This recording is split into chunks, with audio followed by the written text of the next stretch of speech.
Thank you. Thank you all. Well, first of all, I want to thank, please, thank you guys. Take your seats. And, the Secret Service is a little bit nervous because I told them these Bitcoin guys really like guns. But they really like the President and Vice President of the United States, too, so I think we're doing okay.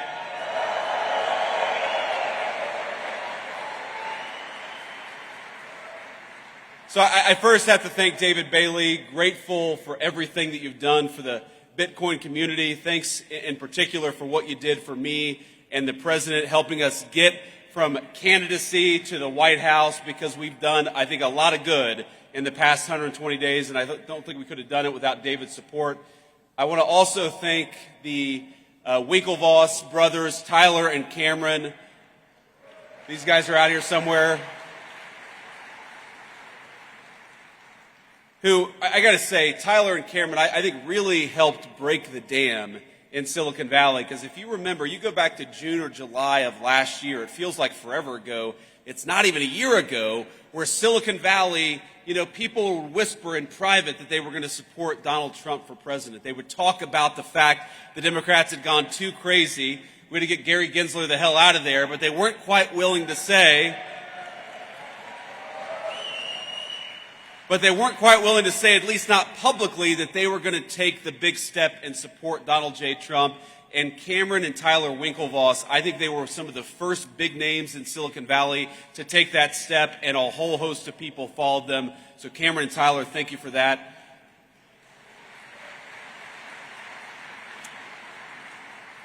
And of course, I want to thank the good people at Coinbase, the organizers of this event, and everybody who made this incredible event possible. It's great to be here with Bitcoin at 108,000, at least when I checked this morning, and as Vice President of the United States. It's great to be here.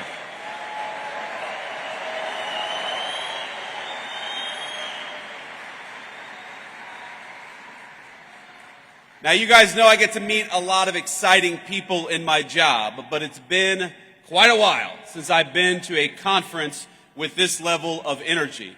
I mean, hell, you guys came out here at 9 a.m. after a long night, I'm sure, in Las Vegas. You can't do that without a lot of good energy. But I promise I'm not just saying that to juice my own meme coins. But I think it's wrong, actually, to call this just a conference. This isn't a conference of people. This is a movement, and I'm proud to stand with you here today.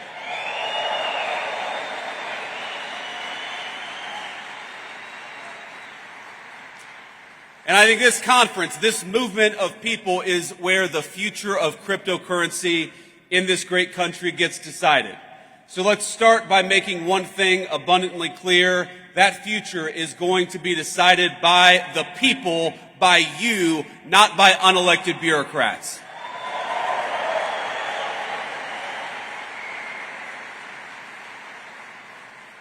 Now, as you all probably know, you've got a star-studded lineup here today, including several of my colleagues in the Trump administration. David, Bo, Hester, I know you're all out there. It's great to be among so many friends and allies. So, I want to speak for just a few minutes about a few things, and I want to talk a little bit about what we've done in the Trump administration. I want to give you a rundown of what this administration is doing on digital assets policy. But I also want to talk about some of the principles that help guide us as we develop this policy. But before that, I want to speak about why I'm personally optimistic about crypto and what it means for the American people. Now, people ask me why I tend to be bullish on the future of innovation in this country. Now, I spent enough time in Silicon Valley to recognize the difference between good tech, technology that boosts our productivity, makes our lives richer, that grounds us in the real world and complements our day-to-day lives. That's the good technology, but there's also some bad technology out there. And when it comes to crypto, I think the last several years have made it clear that we're talking about genuine, ground-up innovation, one that's already improving the well-being of tens of millions of our fellow citizens. I believe it's 50 million Americans own Bitcoin, and I believe that's going to be 100 million before too long.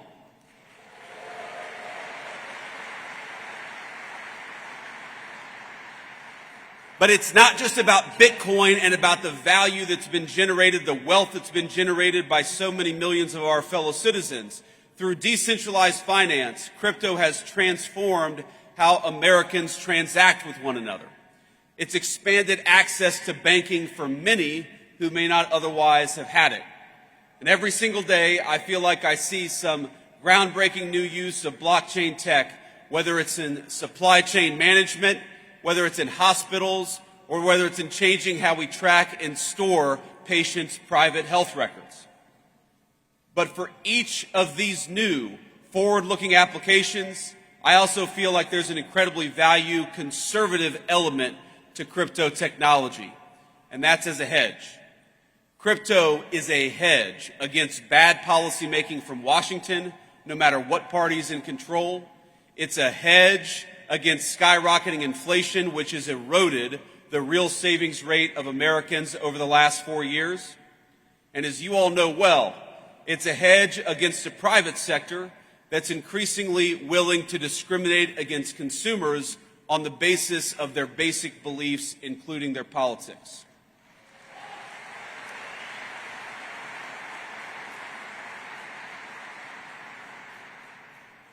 That includes, of course, debanking users for Second Amendment advocacy or for ties to the first Trump administration.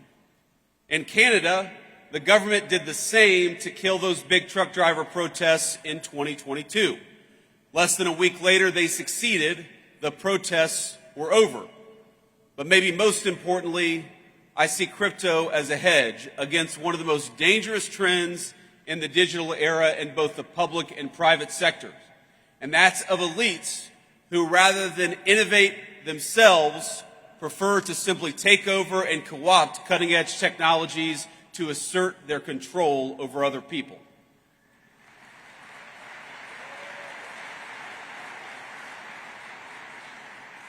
And I know we believe this in this room. That's not Bitcoin. It'll never be Bitcoin, and you guys are going to make sure that happens.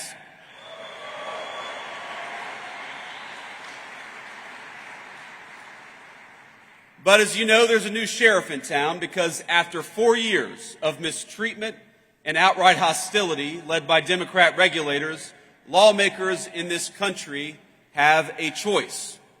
Will we lead our nation into a future of financial sovereignty, of innovation, and of prosperity, or will we let unelected bureaucrats and foreign competitors write the rules for us?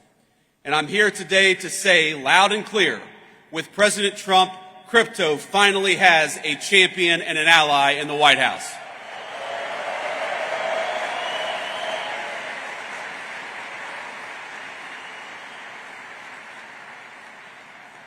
In our administration, we understand the full potential of the digital assets industry, not just as an investment, not just as a flashy technology, but as a symbol and driver of personal liberty for all our citizens. And we are dedicated to seeing that promise fulfilled.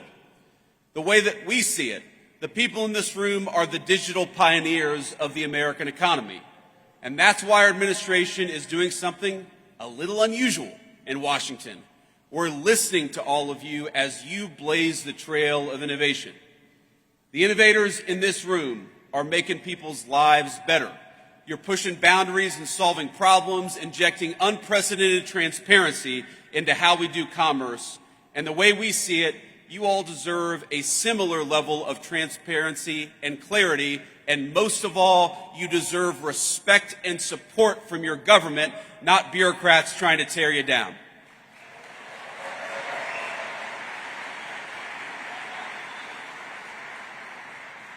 Now that means a few substantive concrete steps, and of course the first and most important of those steps is straightforward. We've got to clean up the wreckage that the last administration left us, and since day one that is exactly what we've been trying to do. Our administration, we prioritized eliminating the rules, the red tape, and the lawfare that we saw aimed at crypto by our predecessors. We're ending the weaponization of federal regulations against this community. To put it simply, Operation Chokepoint 2.0 is dead, and it's not coming back under the Trump administration.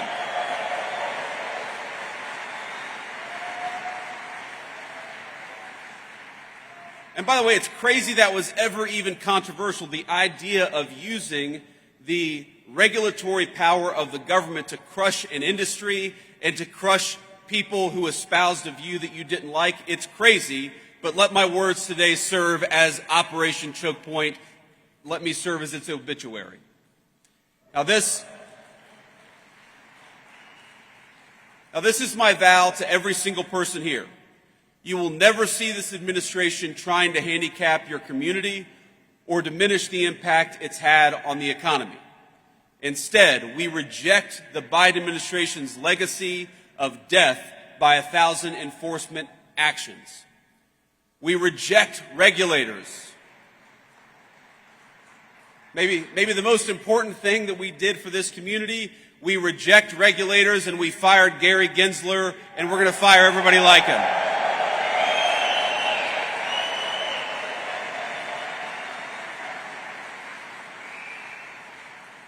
And we know that people like Gary Gensler, the game that they played is that under the pretense of consumer protection, they attacked every single effort to democratize our financial markets, and that is over. America. I grew up in a working class family. I believe that America is a place where anyone should be able to make a fortune, no matter where you grew up, what degree you may or may not have. And in recent years, I'm hard-pressed to think of a better place to do so than right here in the digital assets industry. Now, our second substantive step is we're trying to create a clear, pro-growth legal framework for stablecoins in this country. And I know we've got some solid allies in Congress. Is Cynthia Loomis out there today, or did she already go home? Well, you know, I was supposed to have dinner last night with Cynthia Loomis. We had a little event yesterday. And I looked around, I said, where the hell is Cynthia Loomis? And somebody said, well, she's got a dinner she had to go to. And I said, I'm the vice president. Unless she's having dinner with the president, Cynthia does not have an excuse to skip this event. But we love Cynthia, and I know that she's one of the great advocates for your industry in the United States Congress.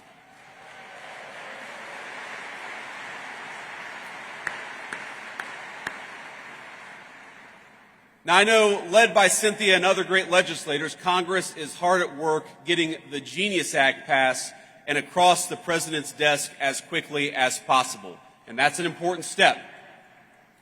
It's with good reason, because regulatory uncertainty in this country has pushed way too much stablecoin activity overseas over the last few years. Now, somebody said to me yesterday that Bitcoin has done so much over the last few years with so many headwinds.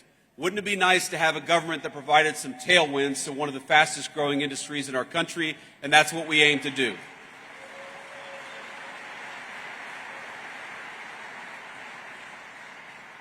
And once the Genius Act is enacted, it's poised to vastly expand the use of stablecoins as a digital payment system for millions of our fellow Americans. It will also protect coin holders and inject further transparency into the market. And let me be emphatic on one other point. In this administration, we do not think that stablecoins threaten the integrity of the United States dollar. Quite the opposite.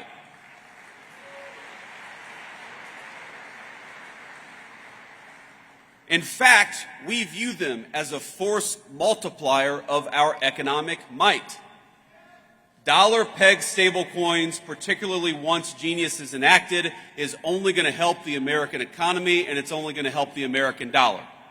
So, again, we're optimistic that the Senate is able to move quickly on passing a clean Genius Act, and for the House to follow up and do the same. And of course, once that happens, our great President Trump will sign it into law the minute it comes across his desk. Now, when that's happened, when the administration will then fully shift to our third priority, which is to enact a transparent and tailored regulatory framework for digital assets, one that's pro-innovation and fully incorporates crypto into the mainstream economy. And again, I've talked to so many of you over the last couple of days, and the consistent fear that I hear with all the great things that have happened over the last couple of months, the consistent fear that I hear is that there's still this perception that digital assets are not welcome in the mainstream economy, and let me promise you that our effort to change the policy is purely about changing that. We want our fellow Americans to know that crypto and digital assets, and particularly Bitcoin, are part of the mainstream economy and are here to stay.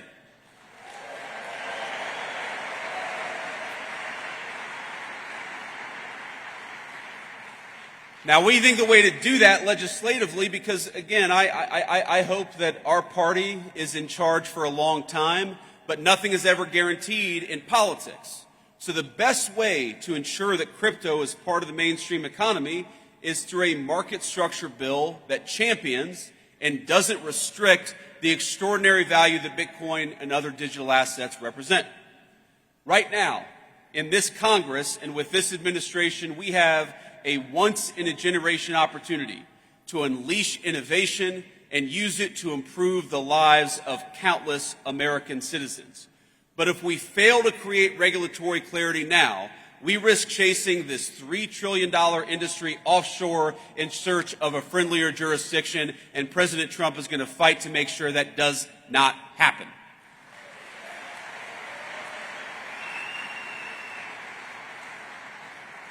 Think about this. By locking in smart, pro-innovation rules of the road, we can also make sure that Democrats or anybody else never wage another war on the crypto community.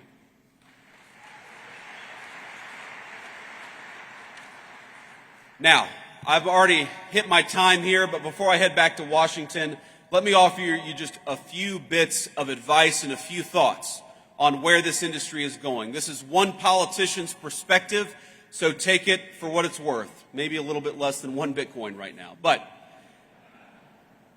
let me say a few things. First of all, I remember when I ran for Senate the first time I'd ever entered politics back in 2022. And one of the frustrations, honestly, that I had with the crypto community as a person who was one of the only people running for office who actually owned Bitcoin, and I still own a fair amount of Bitcoin today.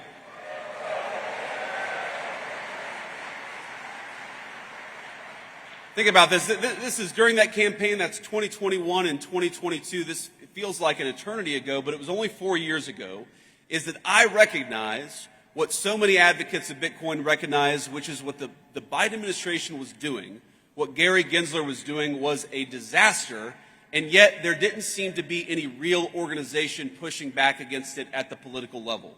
And let me say that part of the reason that I'm standing here, part of the reason that Bernie Moreno defeated Sherrod Brown in the Senate campaign last year is because you guys got organized and got involved in American politics, and I'm grateful to you for that. But there's a lesson to take from that experience, which is that unless you guys get involved in politics, politics is going to ignore this industry. Now, you took a big step in 2024, and I tell you, every victory that we win, it's only a provisional victory.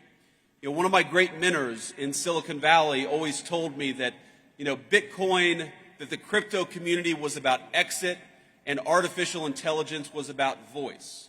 Well, I know that a lot of people in 2024 in this community chose voice. You chose to speak up and you chose to get involved, and I believe you changed the trajectory of our country because of it. But you got to keep on choosing voice. Bitcoin, of course, people call it digital gold. But while Bitcoin is digital, none of you are. None of us are.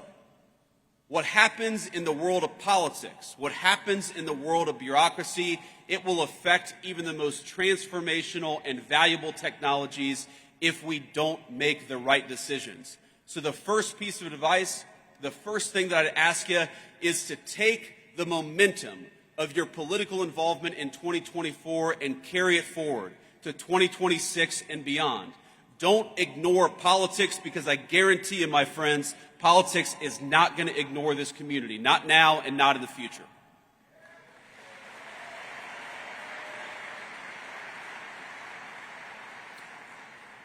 The second thing that I want to toss out there is that we have to start thinking of the long-term strategic implications of Bitcoin.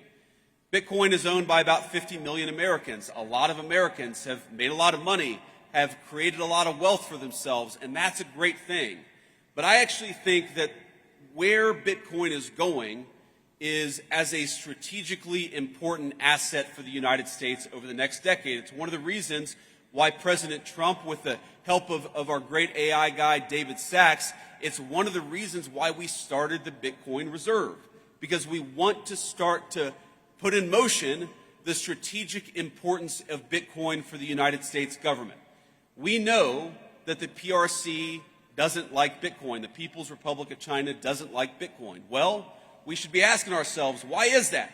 Why is our biggest adversary such an opponent of Bitcoin? And if the Communist Republic of China is leaning away from Bitcoin, then maybe the United States ought to be leaning into Bitcoin, and that's one of the things that we're going to be doing.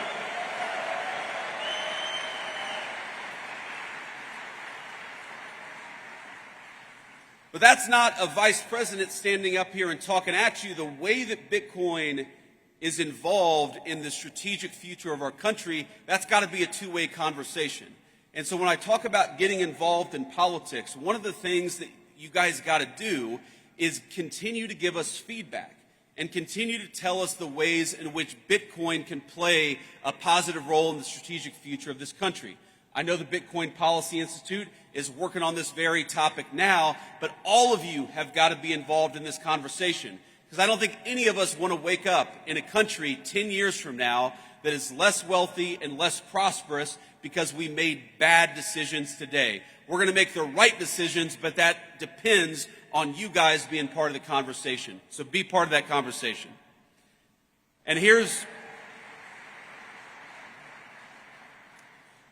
the third thought that I want to leave you with. You know, one of the ways you hear this stated is that crypto is fundamentally a conservative or right-leaning technology, and artificial intelligence is fundamentally a left-leaning or a communist technology. Now, I think that overstates things a little bit in both directions, but there's a fundamental element of truth to it. Now, I haven't been involved in the day-to-day operations of a technology company in about 4 years since I entered politics for the very first time. But what I've noticed is that very smart right-wing people in tech tend to be attracted to Bitcoin and crypto, and very smart left-leaning people in tech tend to be more attracted to AI. Again, that's a gross generalization. It's an overstatement, but there's an element of truth to it. But what I'd ask you all is to remember that what happens in AI is very much going to affect, in good and bad ways, what happens to Bitcoin. And of course, what happens to Bitcoin is very much going to affect what happens in AI. So, while this is certainly a Bitcoin conference, and I know we're all proud of what you guys have accomplished over the last 10 years, my final piece of advice is to make sure you're keeping tabs on and staying involved in what's happening with artificial intelligence, because I don't want Bitcoin to be negatively affected by what happens in AI, and most importantly, I don't want America to be negatively affected by what happens in AI. And the best way to ensure that smart people are at the AI conversation is to ensure that Bitcoin is part of the artificial intelligence conversation. Our administration is committed to it. I want you guys to be committed to it as well.